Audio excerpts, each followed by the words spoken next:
Hai guys, Shalom. Tanpa terasa kita sudah masuk ke bulan Oktober. Saya percaya kita patut bersyukur atas penyertaan Tuhan di dalam hidup kita. Hari ini Contoh Eka akan kembali membawa kita merenungkan kembali tentang kasih setia Tuhan. Allah yang setia itu, yang hesed itu. Dan marilah kita juga pada hari ini, kita juga memberikan persembahan kita sebagai wujud syukur kita atas kasih setia Tuhan di dalam hidup kita. Karena itu sekarang, mari kita beribadah kepada Tuhan.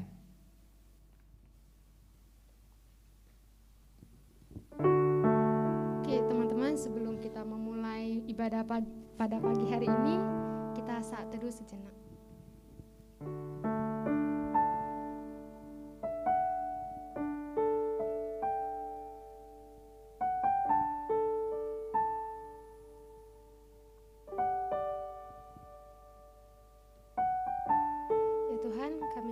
Mengucap syukur karena Engkau masih memberkati kami sehingga kami dapat beribadah pada pagi hari ini. Sebentar lagi kami akan memulai ibadah hari ini. Berkatilah dan kami menyerahkan semuanya ke dalam tangan-Mu. Dalam nama Tuhan Yesus kami berdoa. Amin.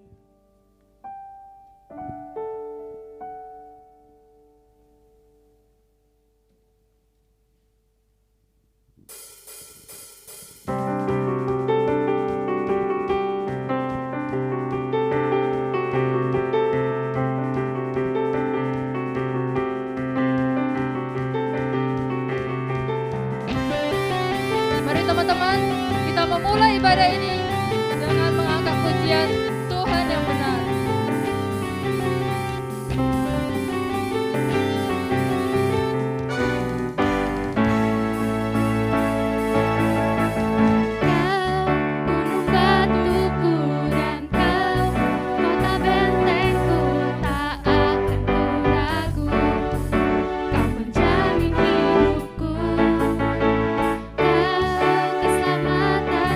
Dan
Teman-teman, sekarang kita tenangkan dulu hati kita dengan menyanyikan lagu Beautiful Savior.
Teman-teman, mungkin dalam seminggu ini kita melakukan banyak dosa-dosa dan kesalahan-kesalahan, baik kepada sesama maupun terhadap Tuhan.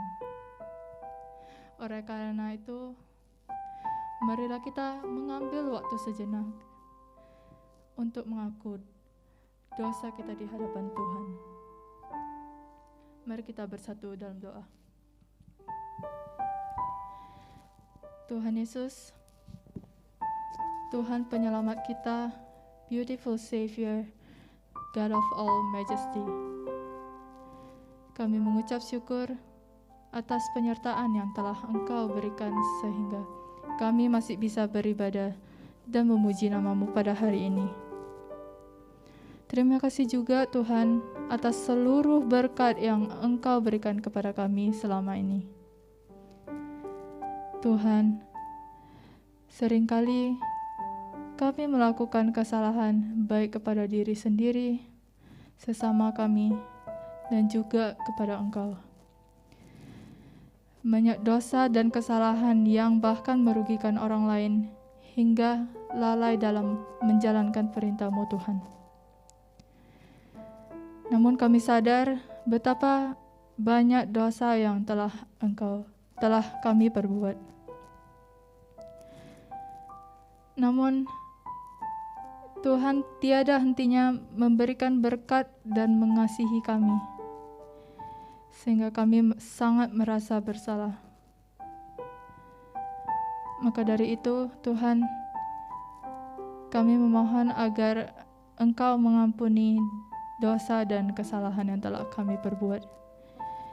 Tidak ada tempat lain selain kepada-Mu kami meminta pertobatan.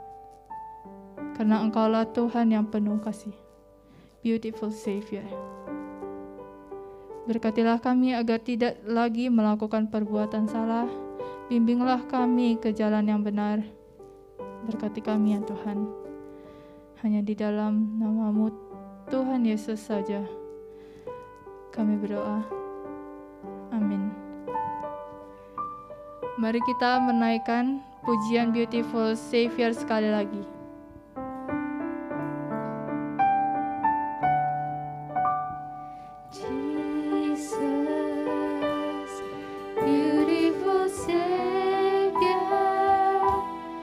God of all majesty.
hanya Tuhanlah jaminan hidup kita. Hanya Tuhanlah juga yang mengasihi kita. Dan Tuhanlah juga yang menjadikan hidup kita menjadi lebih indah. Mari kita bersama-sama menyanyikan lagu Hatimu Ada Bagiku.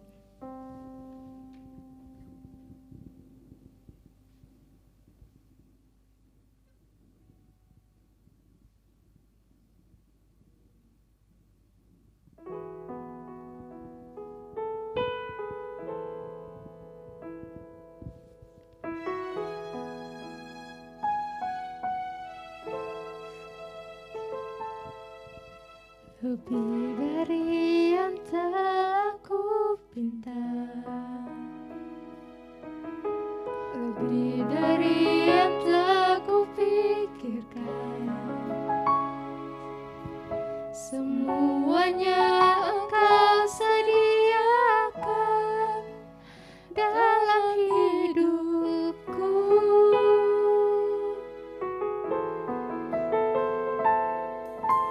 Tidak dapat aku mengukurnya,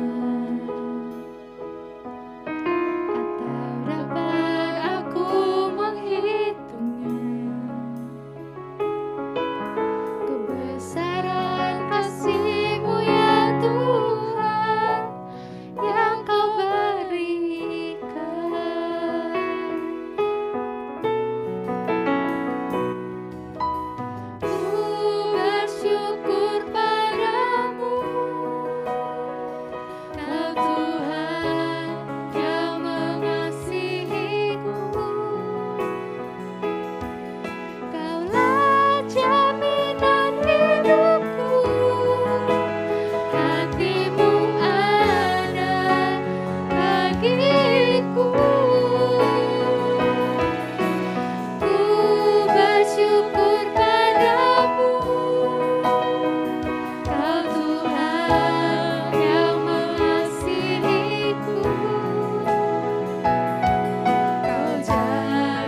Teman-teman, kita mengikrarkan pengakuan iman rasuli. Aku percaya kepada Allah, Bapa yang Maha Kuasa, Khalik langit dan bumi, dan kepada Yesus Kristus, anaknya tunggal Tuhan kita, yang dikandung daripada Roh Kudus, lahir dari anak darah Maria, yang menderita sengsara di bawah pemerintahan Pontius Pilatus, disalibkan, mati dan dikuburkan, turun ke dalam kerajaan maut, pada hari yang ketiga bangkit pula dari antara orang mati, naik ke surga, duduk di sebelah kanan Allah, Bapa yang Maha Kuasa, dan dari sana ia akan datang untuk menghakimi orang yang hidup dan yang mati. Aku percaya kepada Roh Kudus, gereja yang kudus dan am, persekutuan orang kudus, pengampunan dosa, kebangkitan tubuh, dan hidup yang kekal. Amin.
Teman-teman dipersilakan duduk. Shalom semuanya, senang sekali bisa ketemu lagi dengan saudara sekalian. Rasanya udah lama banget ya kita nggak ketemu ya. Kalau teman-teman ngerasa nggak udah lama, ya teman-teman bohong. Karena minggu lalu saya baru muncul di GYM. Ya, oke. Di minggu ini saya nggak akan WL, saya akan khotbah dan kita akan belajar dari kebenaran firman Tuhan. Tema yang akan kita renungkan hari ini adalah Chesed Part 2. Jadi ngomong Chesed itu harus ada Ch-nya, Chesed. Ya, Chesed Part 2. Sebelumnya kita doa dulu ya. Tuhan, kami mengucap syukur di pagi hari ini kami boleh kembali berkumpul di dalam media YouTube, di GYM, untuk bersama-sama beribadah padamu dan juga bersama-sama kami akan merenungkan kebenaran firman-Mu Tuhan.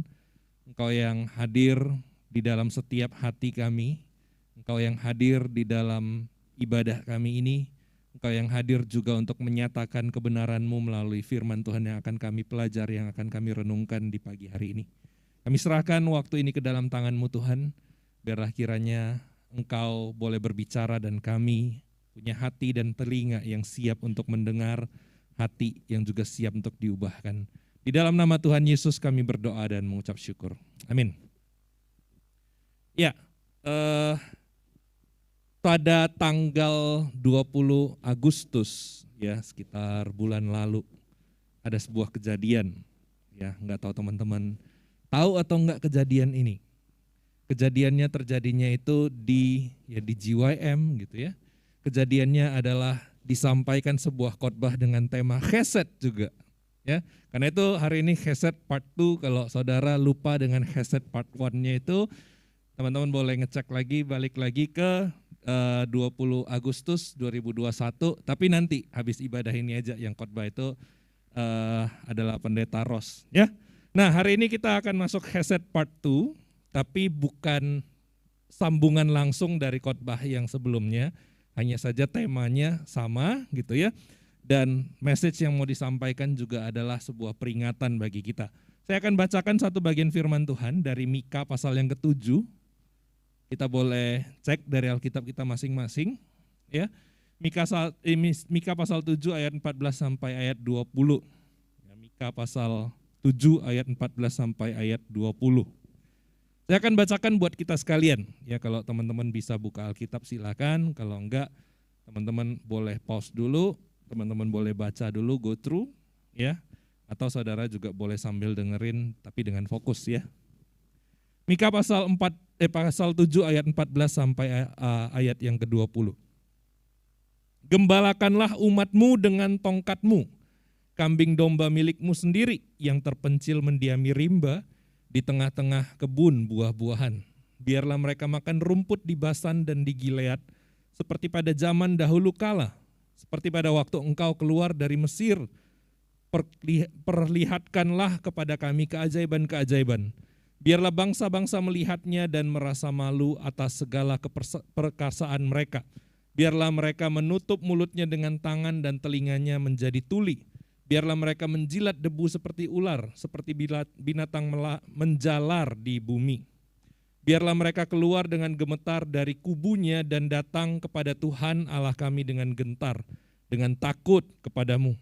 Siapakah Allah seperti engkau yang mengampuni dosa dan yang memaafkan pelanggaran dari sisa-sisa miliknya sendiri, yang tidak bertahan pada murkanya untuk seterusnya, melainkan berkenan kepada kasih setia. Biarlah ia kembali menyayangi kita, menghapuskan kesalahan-kesalahan kita dan melempar segala dosa kita ke dalam tubir-tubir laut.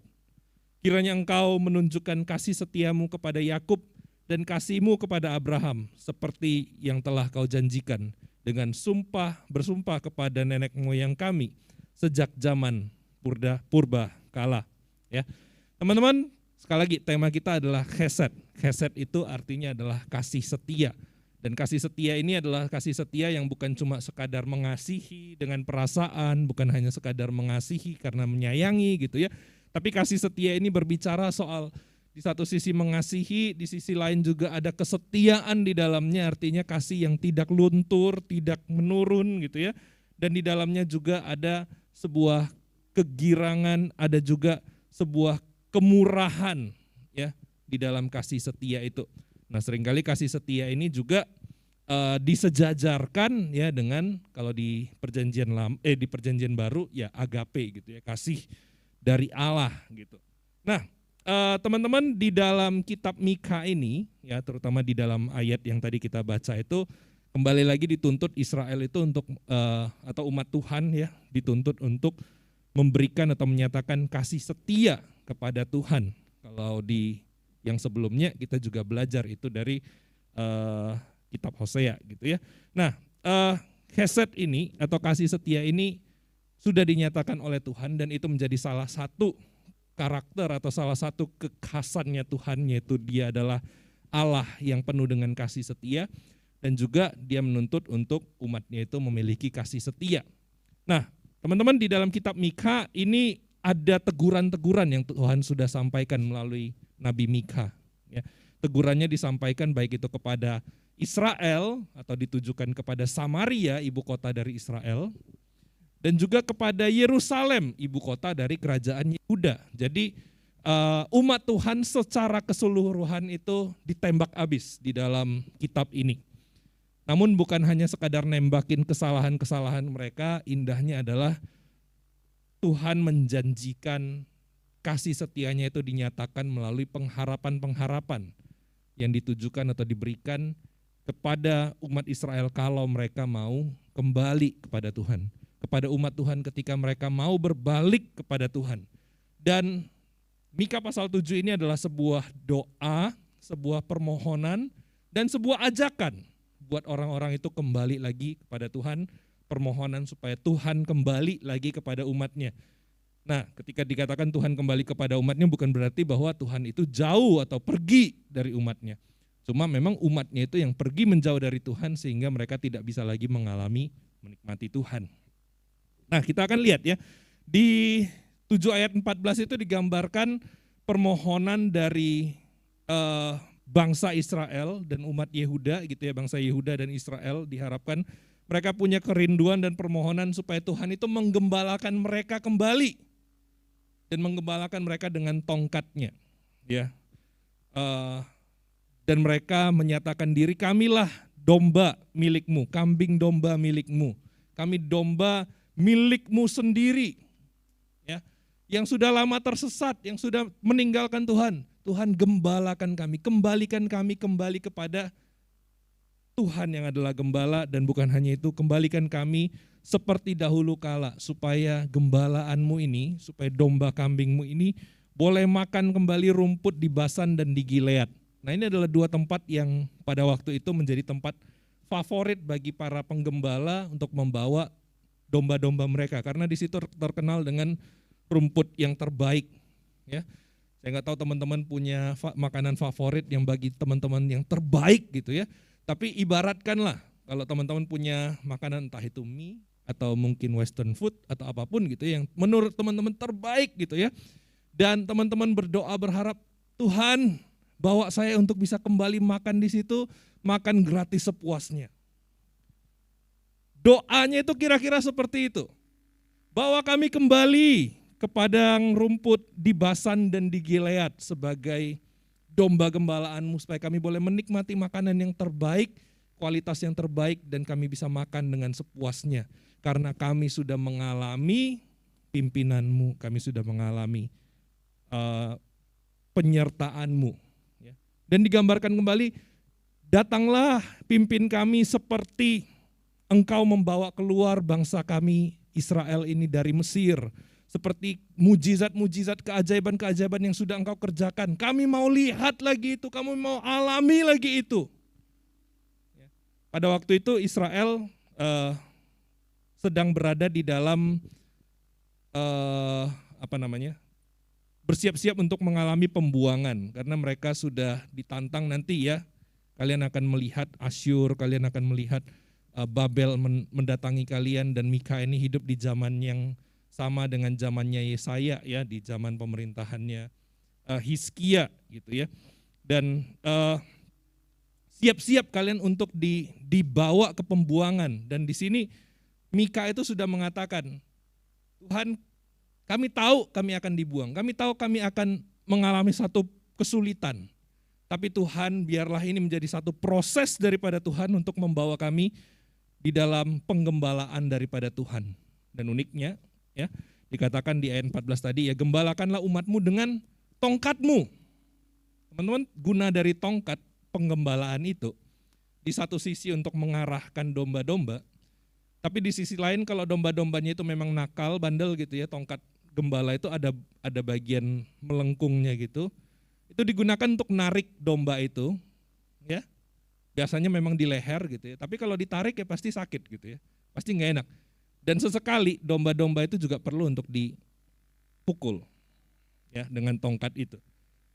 Sesekali domba itu perlu untuk dipukul supaya sadar mereka itu mungkin udah terlalu dekat dengan bibir jurang gitu yang bisa jadi mereka jatuh, atau bisa jadi mereka sudah masuk ke dalam area yang berbahaya, sehingga tongkat itu diperlukan untuk mengarahkan domba-domba itu terkadang dengan lebih keras lagi. Sehingga ketika dikatakan gembalakan umatmu dengan tongkatmu, artinya kami siap untuk dituntun, dan kalau kami bandel kami siap untuk dipukul. Teman-teman, siapa yang siap untuk dipukul oleh Tuhan? Serem ya kalau dipukul oleh Tuhan ya.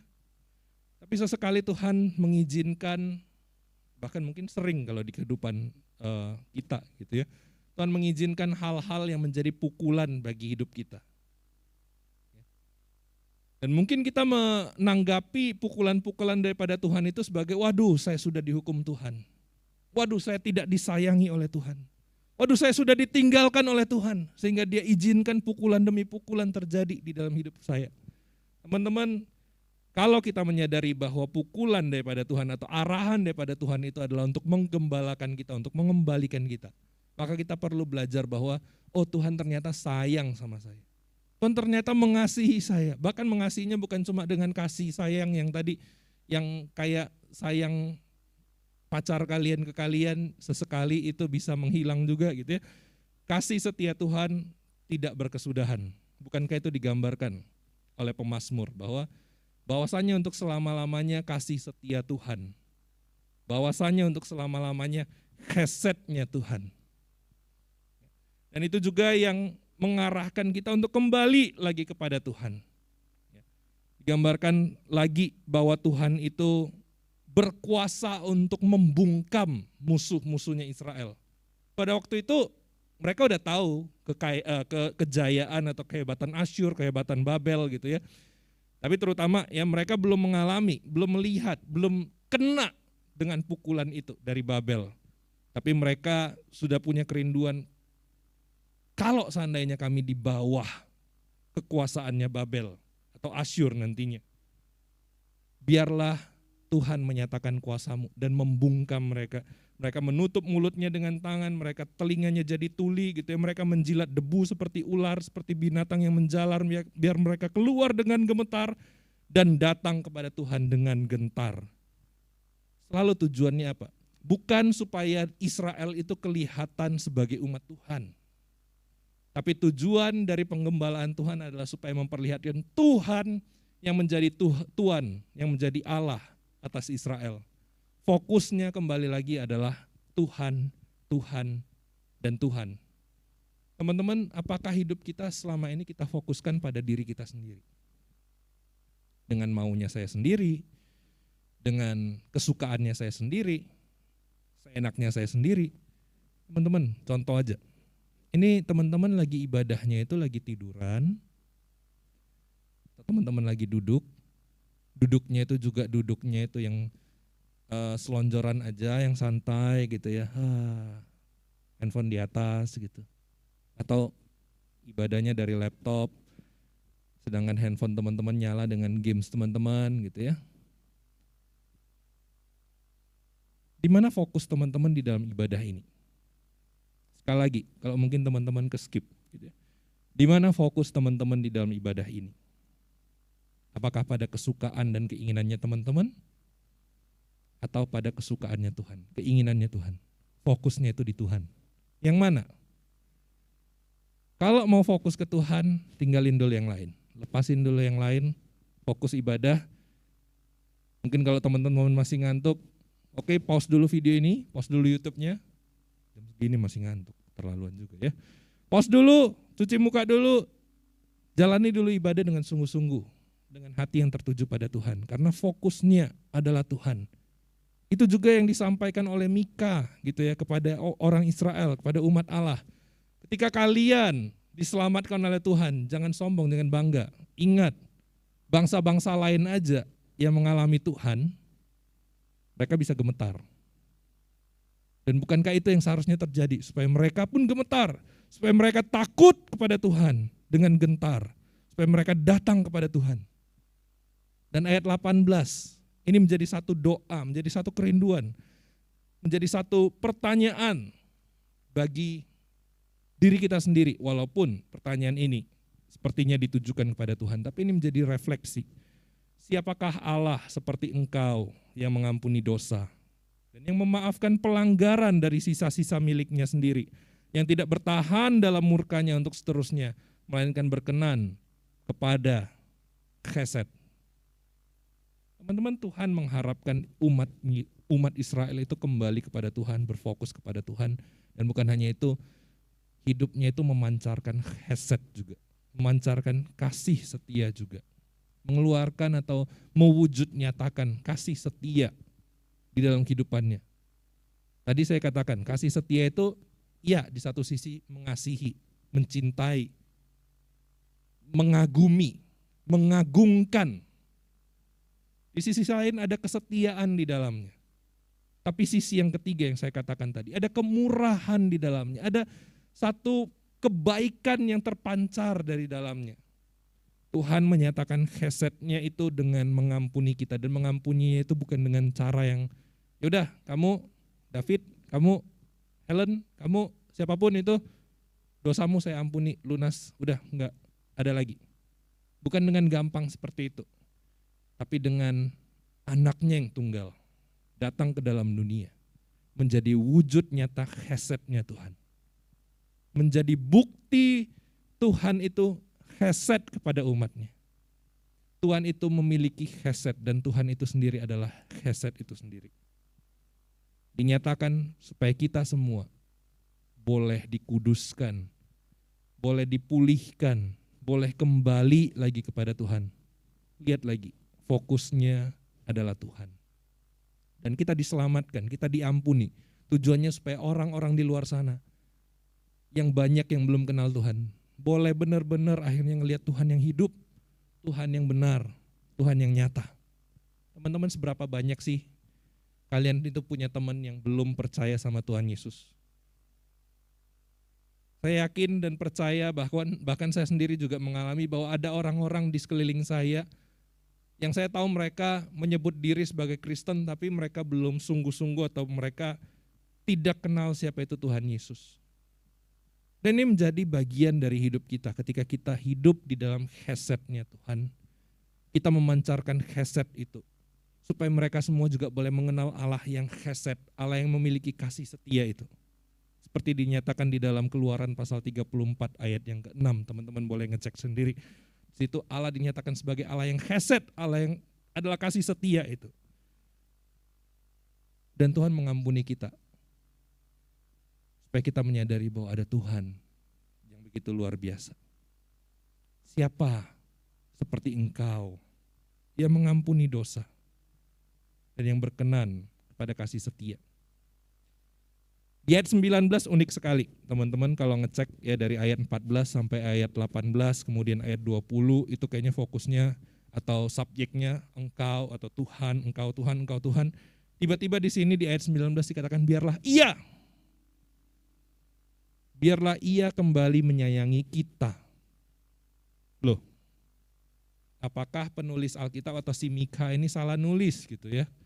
Kenapa dari atas engkau, tiba-tiba ayat 19 dia, bukan engkau. Beda ya antara orang pertama dengan orang ketiga. Tapi bukan orang ketiga dalam arti ya ada orang ketiga di antara kita. Iya, apa sih? Orang ketiga maksudnya adalah dia.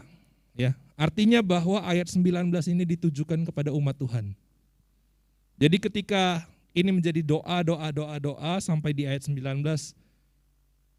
Mika mengingatkan umat Israel, ayo kita semua kembali kepada dia, supaya dia kembali menyayangi kita. Ini adalah ajakan bagi orang-orang yang lain, bagi umat-umat Israel dan bagi orang-orang percaya. Biar dia Tuhan kita itu mengasihi kita lagi, menyayangi kita lagi, menghapuskan kesalahan kita, melemparkan dosa-dosa kita ke dalam tubir laut. Dan di ayat 20 kembali lagi fokus kepada Tuhan. Kembali lagi tujuannya adalah Tuhan. Ajakan itu adalah untuk menunjukkan semua orang kepada Tuhan. Kiranya engkau menunjukkan setiamu kepada Yakub dan kasihmu kepada Abraham, seperti yang telah engkau janjikan dengan sumpah kepada nenek moyang kami sejak zaman purbakala. Biar kesetiaanmu terus dinyatakan dalam hidup kami, dan melalui hidup kami, orang-orang di sana bisa mengalami Tuhan menyayangi mereka, Tuhan mengampuni mereka. Teman-teman, apakah kita menyadari bahwa hidup kita sedang dipakai oleh Tuhan untuk menyatakan kuasa-Nya? Apakah kita menyadari bahwa hidup kita ini bukannya fokusnya sebenarnya di kita, tapi fokusnya di Tuhan? Karena Dia sudah menebus kita, Dia sudah menyelamatkan kita dan mengampuni kita. Supaya hidup kita ini menjadi sebuah tontonan bagi orang-orang, tapi bukan tontonan yang mempermalukan, melainkan tontonan yang memuliakan Tuhan kita. Apakah hidup kita, misalnya ibadah kita, itu menjadi tontonan yang baik bagi orang? Tontonan yang membuat orang merasakan dan mengalami ini anak-anak Tuhan, yang mengalami Tuhan, yang fokus hidupnya adalah Tuhan. Apakah studi kita atau pekerjaan kita, orang-orang bisa lihat orang ini kerjanya buat Tuhan, orang ini belajarnya buat Tuhan, bukan untuk dirinya sendiri, bukan untuk orang tuanya. Apakah hidup kita bisa seperti itu? Atau sebaliknya, hidup kita bukan hanya untuk mempermalukan diri kita sendiri, tapi juga mempermalukan Tuhan. Kalau Tuhan sudah mengampuni kita, kalau Tuhan sudah menyatakan hesetnya bagi kita, Tuhan juga mengharapkan kita untuk memancarkan heset itu. Tapi bukan hesetnya diri kita sendiri, melainkan kita sedang memancarkan hesetnya Tuhan. Kita ini ibarat bulan yang gak punya cahaya sendiri, tapi memantulkan cahaya matahari, sehingga terlihat dan menerangi di malam hari. Maka kita juga adalah orang-orang yang sedang memantulkan menyatakan, memancarkan hesetnya Tuhan yang sudah kita alami. Supaya orang-orang di luar sana bisa melihat terang di tengah kegelapan ini. Apakah kita mau menghidupi hesetnya Tuhan dan memancarkan hesetnya Tuhan sehingga orang-orang di luar bisa mengenal siapa Tuhan? Yuk kita berdoa. Tuhan, Engkau adalah Tuhan yang mengasihi dengan kasih setia.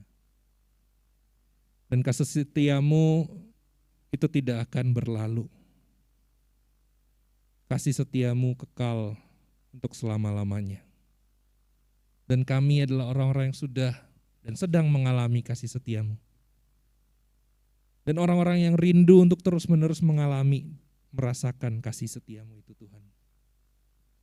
Kiranya Tuhan Engkau yang menyatakan, Engkau yang terus memancarkan kasih setiamu untuk kami boleh nyatakan terus bagi orang-orang di sekeliling kami.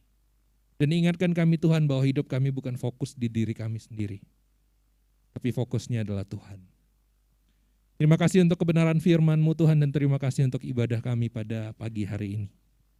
Kami bersyukur untuk semua yang Tuhan sudah kerjakan dalam hidup kami. Dan kami berdoa di dalam nama Tuhan kami Yesus Kristus, Juru Selamat kami yang hidup, yang sudah mengajarkan kami untuk berdoa, Bapa kami yang di surga, dikuduskanlah nama-Mu, datanglah kerajaan-Mu, jadilah kehendak-Mu di bumi seperti di surga.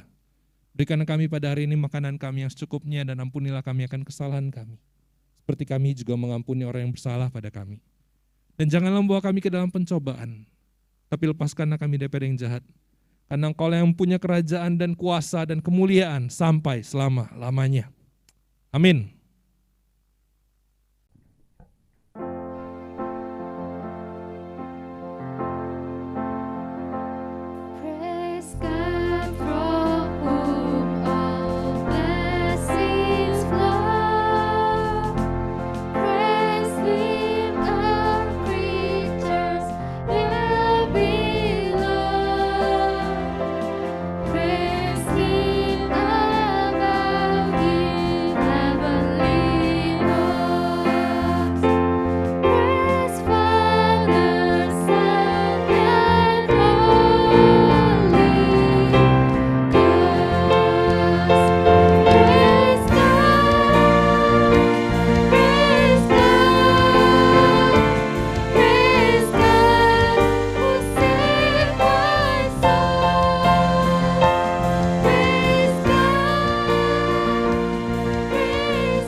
Guys, kita bersyukur kita sudah mendengarkan firman Tuhan.